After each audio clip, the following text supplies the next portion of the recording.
I absolutely love it when a flat earther decides to do their own experiment or demonstration. It shows they're willing to try things and do the work when it comes to proving their space pizza. However, they always, and I mean always, without fail, mess it up. But today, a man called Aloha from Florida is going to try and do his very best not to do that.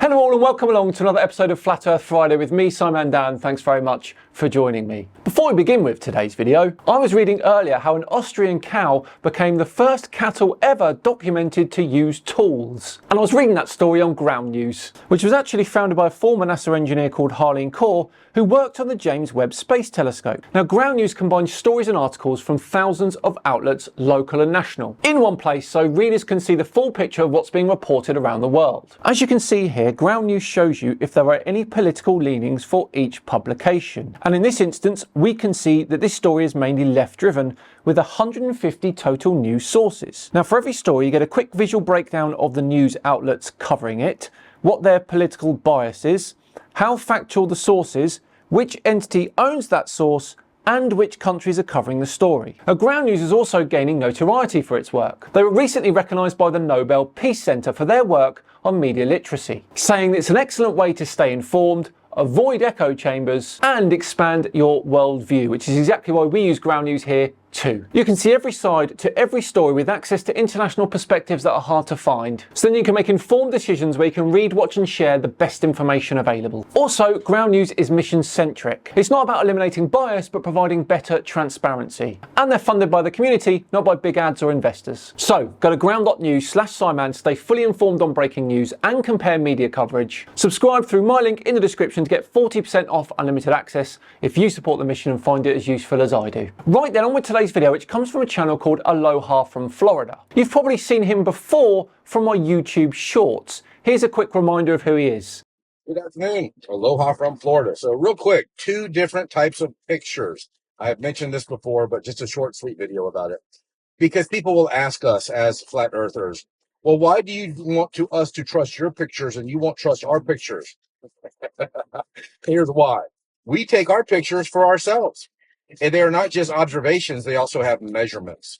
The pictures that globers want to use as evidence for curvature or evidence for the Earth being a globe are not taken by them, and they're not taken by anybody else either. They are CGI images much of the time, or they are from a high-altitude balloon or from a high-altitude aircraft pretending to be the ISS or pretending to be a satellite. Oh, right. So I guess Mr. Sensible then, who sent up his own balloon with a camera on and recorded the curvature of the Earth, that doesn't count?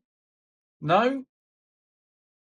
Looks like it should count to me. Well, Mr. Aloha from Florida has set himself up a little winter solstice experiment, and he wants to tell us all about it. Get ready for this, everyone. Here we go. Good afternoon. Aloha from Florida. Happy winter solstice. This is our little homemade homeschool project to replicate here on Earth what we see in the sky above us.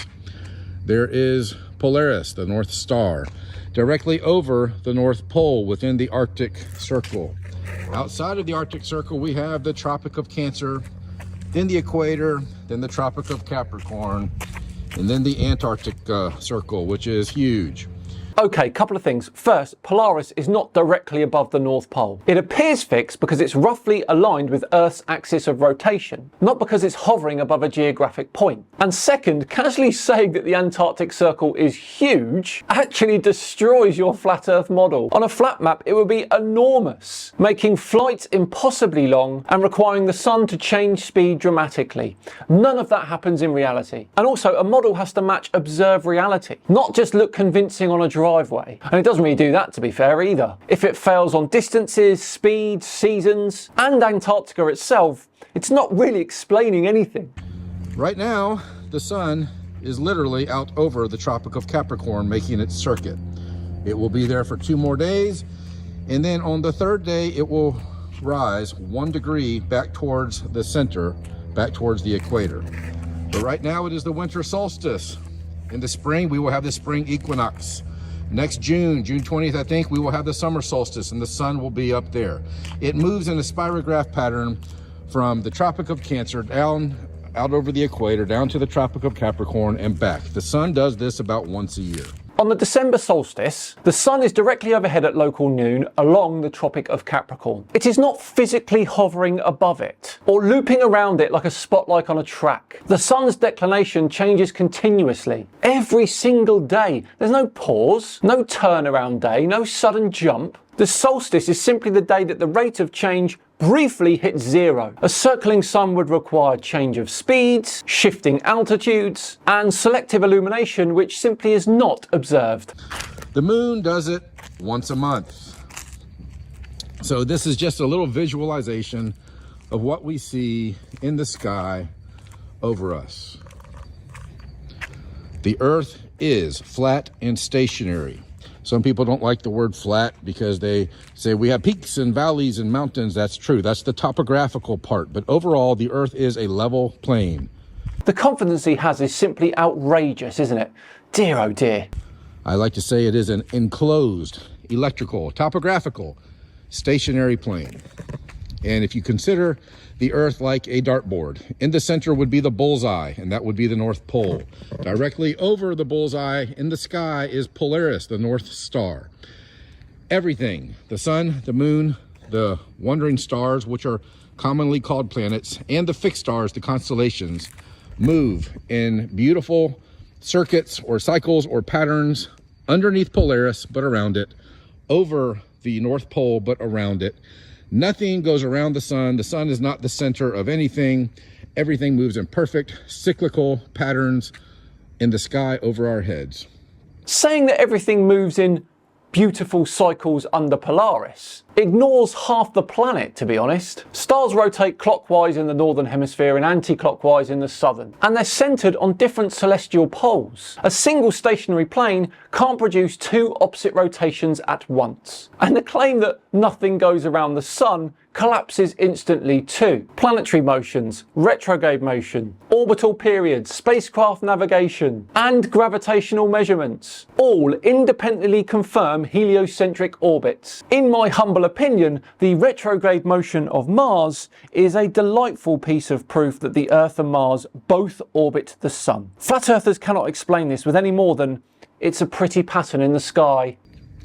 So once again, the Arctic Circle, Tropic of Cancer, that is the summer solstice.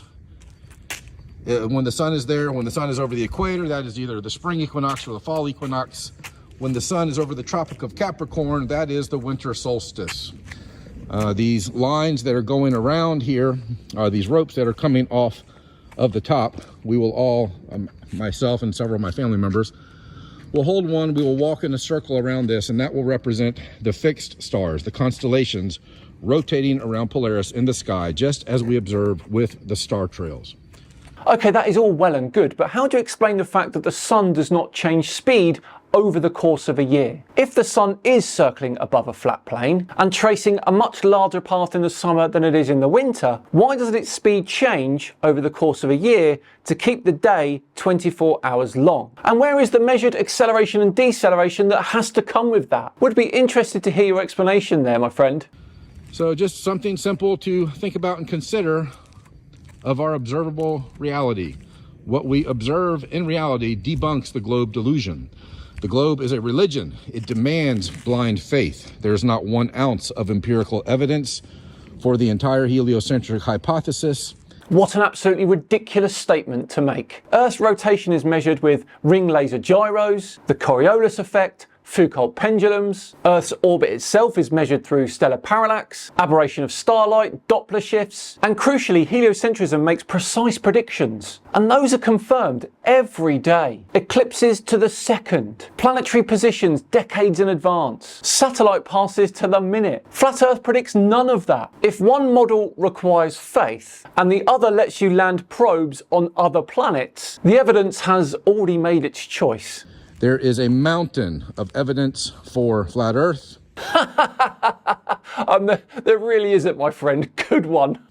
Oh, here's another theory for you now. Then this is just speculation. In the middle of the flat Earth, some people say there is a black rock.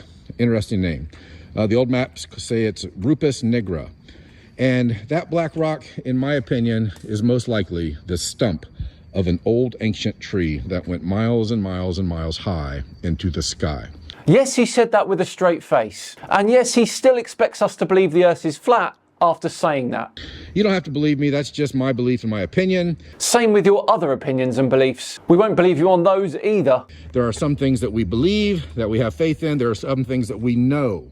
We know what happens in the sky over our heads all happens over the surface of a flat and stationary Earth. If you want more information on that, go to Vika Drazev Truth in Plain Sight channel and see our new documentary called The Mechanical Realm, and it will explain this in detail. But this here is just a little homeschool project. Documentary, you say? Oh, well, you know I can't resist a flat Earth documentary. I have to have a look at that. In the real world, writing on some cement what we see in the sky above us. The Arctic Circle, Tropic of Cancer, Equator, Tropic of Capricorn, which is where the sun is now for the winter solstice, and then Antarctica. When the sun is on the Tropic of Cancer, it is the summer solstice. When the sun is traveling around the magnetic center on the equator, that is the equinoxes.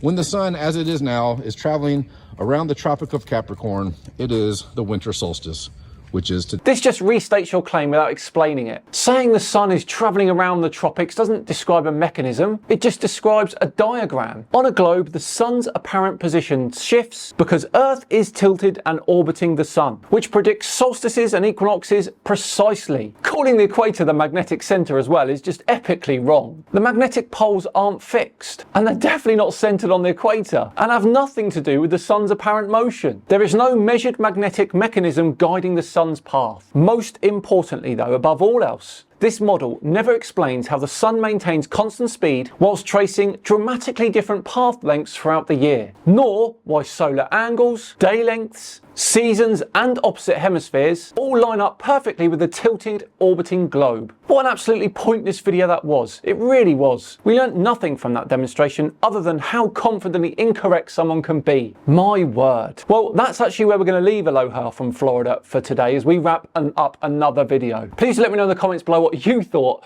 of his little demonstration there on his driveway. As I say, we're all done and dusted for another one. Thanks so much for watching today's ever. If you enjoyed it, please do consider subscribing to the channel and hitting the thumbs up button too. Just enough time to once again thank Ground News for sponsoring today's video. Remember, go to ground.news/Simon, stay fully informed on breaking news and compare media coverage. Subscribe through my link in the description to get 40% off if you support the mission and find it as useful as I do. I've been Simon Dan. Have yourselves a great day and I'll see you tomorrow for another Saturday session. See you then.